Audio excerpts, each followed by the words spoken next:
बरगांव गांव में वो संडे मॉर्निंग सूरज की धूप बहुत वार्म और अच्छी थी। पेड़ लगाने के लिए वो परफेक्ट दिन था।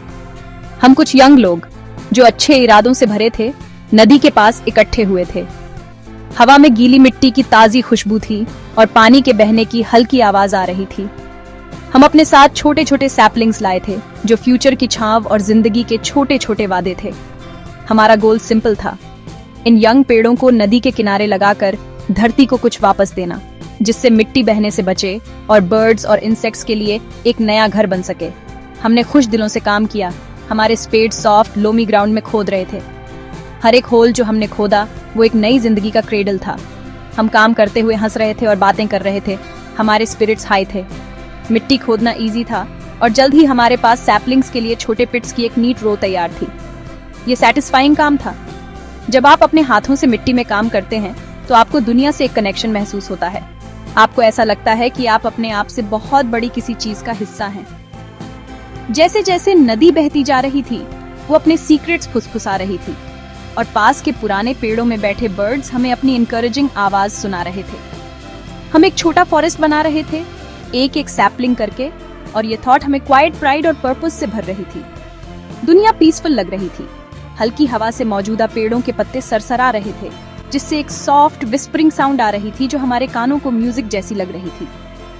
हमने इमेजिन किया कि 10 या 20 सालों में ये जगह कैसी दिखेगी।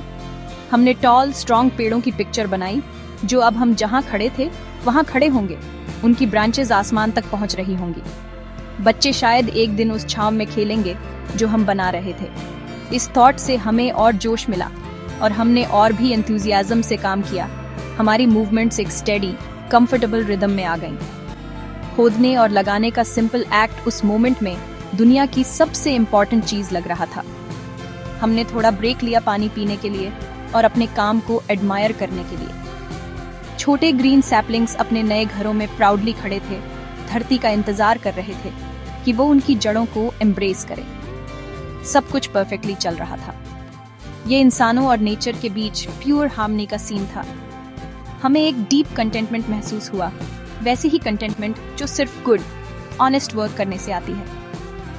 हमें नहीं पता था कि हमारी पीसफुल मॉर्निंग बहुत अलग टर्न लेने वाली थी और वो धरती जिसकी हम इतने प्यार से देखभाल कर रहे थे वो हमारे लिए एक सरप्राइज लिए हुए थी। एक रिमाइंडर कि नेचर सिर्फ ब्यूटीफुल ही नहीं बल्कि अपने तरीकों में वाइल्ड और अनप्रेडिक्टेबल भी होती है। जैसे ही मेरे एक दोस्त अधिवक्ता निर्मल कुमार साहू ने अगला होल खोदने के लिए अपना स्पेड जमीन में डाला, उसे एक स्ट्रेंज रेजिस्टेंस महसूस हुई। ये कोई रॉक या मोटी जड़ नहीं थी। उसने स्पेड बाहर निकाला और पिट के अंधेरे में झांका। तभी उसने वो देखा। शैलो होल के बॉटम पर एक सांप कॉइल था।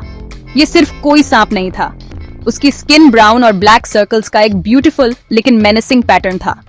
वो मोटा और पावरफुल लग रहा था, भले ही वो शांत पड़ा था। हमारे ग्रुप में अचानक सन्नाटा छा गया। हंसी और चैटर तुरंत बंद हो गए। उनकी जगह एक साइलेंट कलेक्टिव गैस्प ने ले ली। सांप हिला नहीं था, लेकिन उसकी प्रेजेंस ने हवा में एक सडन शार्प टेंशन भर दी थी। एक पल के लिए कोई नहीं हिला। हम बस वहीं खड़े थे, फ्रोजन होल में उस क्रीचर को घूर रहे थे। वो रसल्स वाइपर था, हमारे देश के सबसे डेंजरस सांपों में से एक। ये हमें किताबों में देखी हुई पिक्चर से पता था।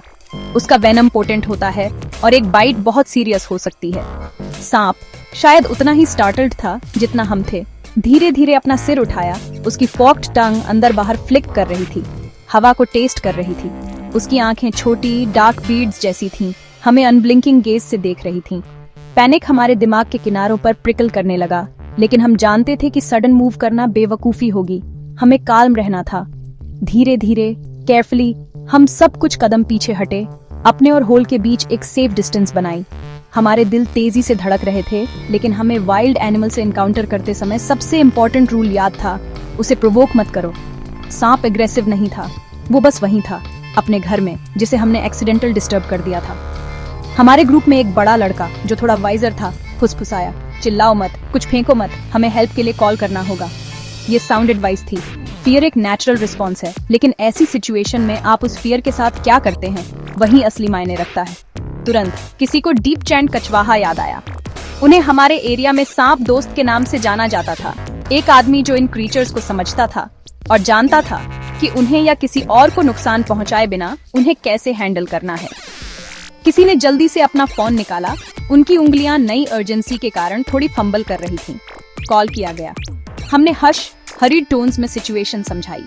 दूसरी तरफ से एक आवाज, काल्म और रीअश्योरिंग, ने वादा किया कि वो जितनी जल्दी हो सके वहां पहुंच जाएगा। अब हम बस इंतजार कर सकते थे, होल और उसके अंदर पड़े ब्यूटीफुल डेंजरस क्रीचर पर नजर रखते हुए। ऐसा लगा जैसे बहुत देर हो गई थी, लेकिन शायद सिर्फ 15 मिनट ही हुए थे जब हमने एक आदमी को मोटरसाइकिल पर आते देखा। वो डीप चैंड कछवाहा थे। वो बिना किसी फंस के आए, अपनी बाइक पार्क की और काम और कॉन्फिडेंट स्ट्राइड के साथ हमारी तरफ चले।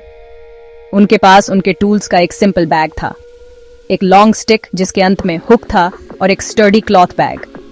उनका चेहरा दयालु था, धूप से तपा हुआ, और उनकी आंखों में कोई डर नहीं था, सिर्फ एक क्वाइट फोकस और काम के प्रति रिस्पेक्ट थी। उन्होंने हमें एक नॉड और एक सॉफ्ट स्माइल के साथ ग्रीट किया, जिससे हमारी फ्रेड नर्व्स तुरंत शांत हो गईं। उनकी प्रेजेंस हमारी एंजाइटी पर बाल्म जैसी थी। उन्होंने जल्दबाजी नहीं की। पहले उन्होंने हमसे पूछा कि सांप कहाँ है, और हमने सेफ डिस्टेंस से होल की तरफ इशारा किया। वो कॉशियसली उसके पास गए। उनकी मूवमेंट स्लो और डिलिब्रेट थी। उन्होंने पिट में झांका, सांप को एक पल के लिए स्टडी किया। एक रसल्स वाइपर, उन्होंने कहा। उनकी आवाज इवन थी, एक ब्यूटीफुल वन।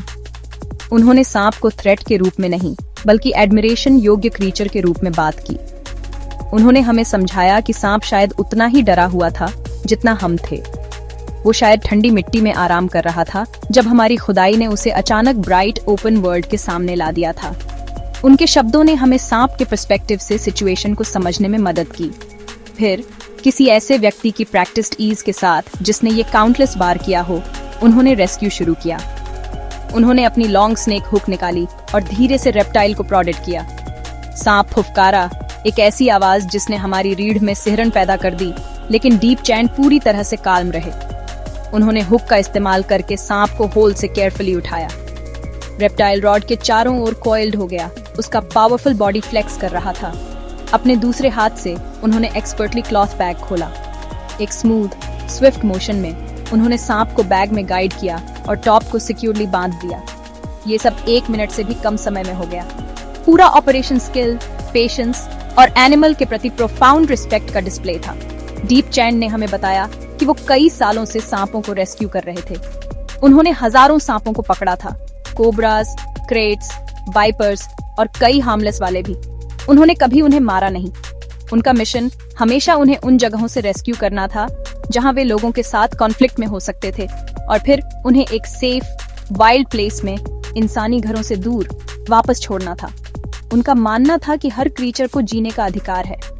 उन्हें देखकर हमने समझा कि असली ब्रेवरी नेचर से लड़ने या उसे जीतने में नहीं थी, बल्कि उसे समझने और उसके साथ पीसफुली और कंपैशन के साथ रहना सीखने में थी। वाइपर को अपने बैग में सुरक्षित रखने के बाद डीप चैंड हमारी तरफ मुड़े। टेंशन पूरी तरह से गायब हो चुकी थी। उसकी जगह ऑ और रिलीफ की भावना ने ले ली थी। उन्होंने हमसे बात करने के लिए एक पल लिया। उनकी आवाज जेंटल लेकिन फर्म थी। तुमने सही किया, उन्होंने कहा। तुम काल्म रहे और तुमने हेल्प के लिए कॉल किया, यही सबसे इम्पोर्टेंट बात है। फिर उन्होंने हमारे साथ एक सिंपल लेकिन पावरफुल मैसेज शेयर किया। उन्होंने हमें बताया कि सांप हमारे इकोसिस्टम का एक वाइटल हिस्सा है। वे रैट्स और दूसरे पेस्ट्स की पॉपुलेशन को कंट्रोल करने में मदद करते हैं, जिससे हमारी क्रॉप्स की रक्षा होती है और बीमारियों को फैलने से रोका जाता है। वे हमारे दुश्मन नहीं हैं। उन्होंने हमें समझाया कि अगर हमें कभी कोई सांप मिले तो उसे कभी नुकसान पहुंचाने या मारने की कोशिश न करें। वे तुमसे ज्यादा डरते हैं जितना तुम उनसे डरते हो, उन्होंने समझाया। वे तभी काटेंगे जब उन्हें थ्रेटेंड महसूस होगा और उनके पास बचने का कोई रास्ता नहीं होगा। ज्यादातर समय अगर तुम उन्हें अकेला छोड़ दो तो वे बस अपने रास्ते चले जाएंगे। उन्होंने वाइपर वाले बैग की तरफ देखा और जोड़ा, इसे भी जीने का अधिकार है। इसका कहीं परिवार है। इसका जिंदगी के बड़े सर्कल में एक रोल है। हमें उसका रिस्पेक्ट करना चाहिए। उनके शब्द लेक्चर नहीं थे, बल्कि विजडम का शेयरिंग था, जो सालों के एक्सपीरियंस और सभी जीवित चीजों के प्रति गहरे प्यार से पैदा हुआ था। उनका मैसेज हमारे साथ तब भी रहा जब वो वाइपर को पास के फॉरेस्ट रिजर्व में छोड़ने के लिए अपनी मोटरसाइकिल पर चले गए थे।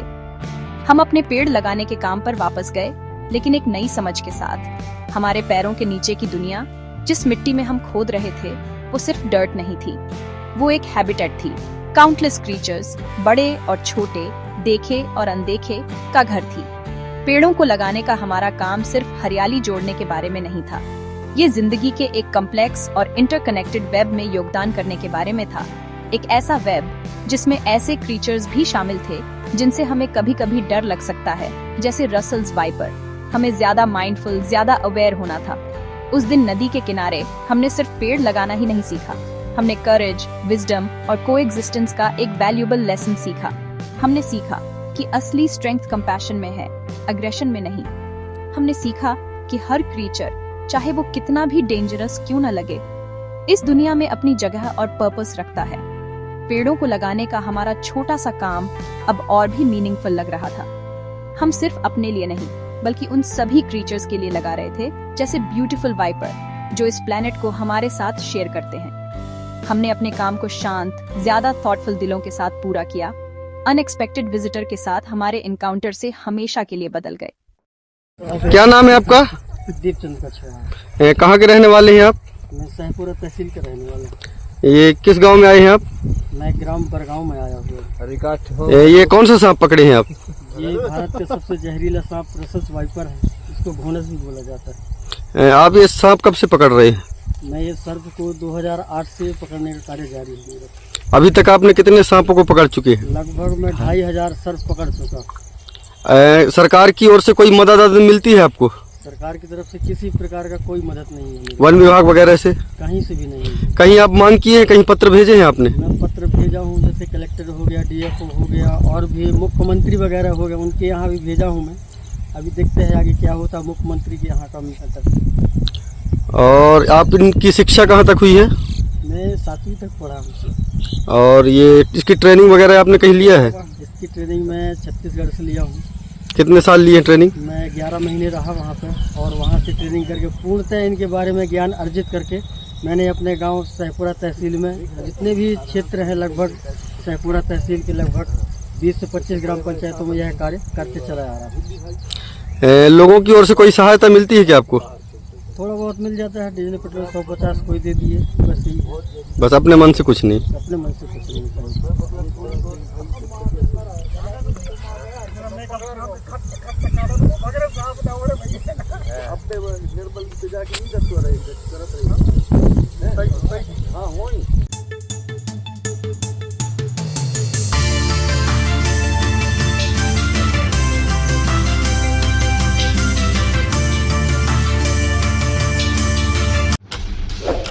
मोर टिंडोरी चैनल के सब्सक्राइब करा, अपडेट के लाने घंटा बजावा। धन्यवाद।